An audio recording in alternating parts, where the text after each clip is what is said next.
दोस्तों, सबसे पहले सब्सक्राइब करें, नोटिफिकेशन बेल दबाएं और सबसे पहले वाली ऑप्शन ऑल करें, जिससे हमारी आने वाली नई वीडियो की नोटिफिकेशन आपको फ़ौरन मिल जाएगी। जय श्री राम भक्तों। सुबह की वीडियो में जो हमने आपसे प्रश्न पूछा था कि भारत के 4 धाम कौन कौन से हैं, तो उसका उत्तर है भारत के 4 धामों में पहला धाम है बद्रीनाथ, दूसरा है द्वारका, तीसरा जगन्नाथपुरी और चौथा रामेश्वरम। चलिए आज की कथा श्रवण करते हैं। आज की कथा है चतुर ब्राह्मण और एक यक्षिणी।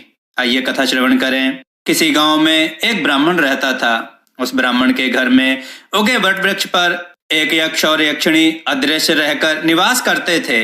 वह ब्राह्मण श्राद्ध भोजी था। उन दिनों दिन भी श्राद्धों के चल रहे थे। एक दिन यक्षिणी का मन मचल उठा।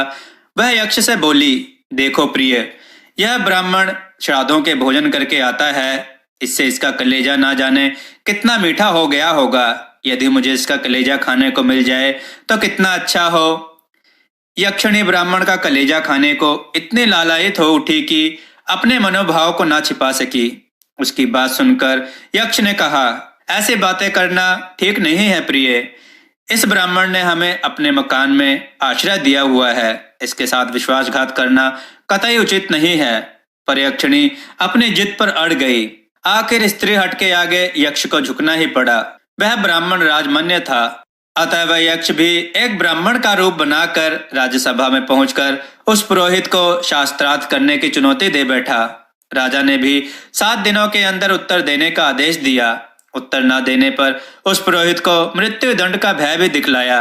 यक्ष ने सबके सामने पुरोहित से प्रश्न किया, 5 मी 5 सी, 5 नामी और 5 नासी। ब्राह्मण की समझ में उसका प्रश्न नहीं आया। समझता भी क्या खाक, प्रश्न जो उलझुल था।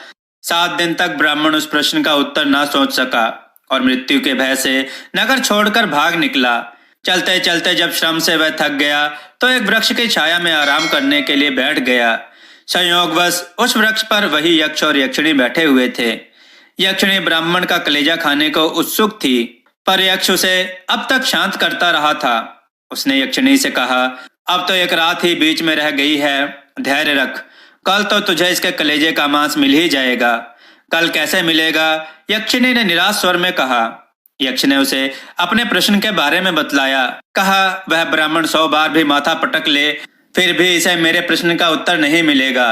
राजा के पास भी उसे मरवाने के अलावा अन्य कोई विकल्प नहीं है। जब वह सूली पर लटक जाएगा तब रात में इसके कलेजे का मांस खाने को मिल जाएगा। इस प्रकार सांप भी मर जाएगा और लाठी भी नहीं टूटेगी।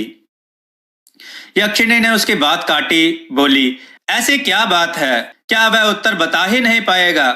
हाँ, यक्ष बोला, यह उसका उत्तर नहीं दे पाएगा। और उसका उत्तर क्या है? यक्षिणी ने उत्सुक होकर पूछा। यक्ष ने कहा, देख, 15 तिथियों में 5 तिथियां ऐसी होती हैं जिसके आगे मी लगती है, जैसे पंचमी, सप्तमी, अष्टमी, नवमी और दसवीं।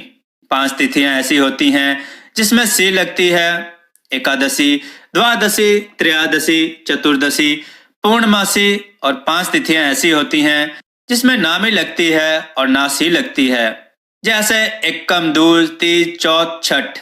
वृक्ष के नीचे बैठा ब्राह्मण उनकी सारी बातें सुन रहा था। उसे तो खुश होना ही था। वह खुशी से नाचता कूदता अपने घर आया और दूसरे दिन राज्यसभा में पहुंचकर सबके सामने सांगो पांग उत्तर देकर अपने प्राणों की रक्षा की ही पारितोषिक भी पाकर घर आया। यक्ष दंपत्ति को इस बात का बहुत अफसोस होने लगा कि हमने इधर उधर का ध्यान किए बिना गुप्त बातें की ही क्यों। फिर उन्होंने सोचा कि उस व्यक्ति की आयु ही लंबी थी, उसकी मृत्यु को अभी नहीं आना था, सो नहीं आई। हम इसमें कर भी क्या सकते थे। दोस्तों, आपको यह कथा कैसी लगी? अपने विचार और सुझाव कमेंट में जरूर दें। हमारी कथाओं को लाइक करें, हमारे चैनल को सब्सक्राइब करना ना भूलें। हमारी कथाओं को शेयर जरूर करें, जिससे लोगों को अच्छा ज्ञान प्राप्त हो। जय श्री राम भक्तों।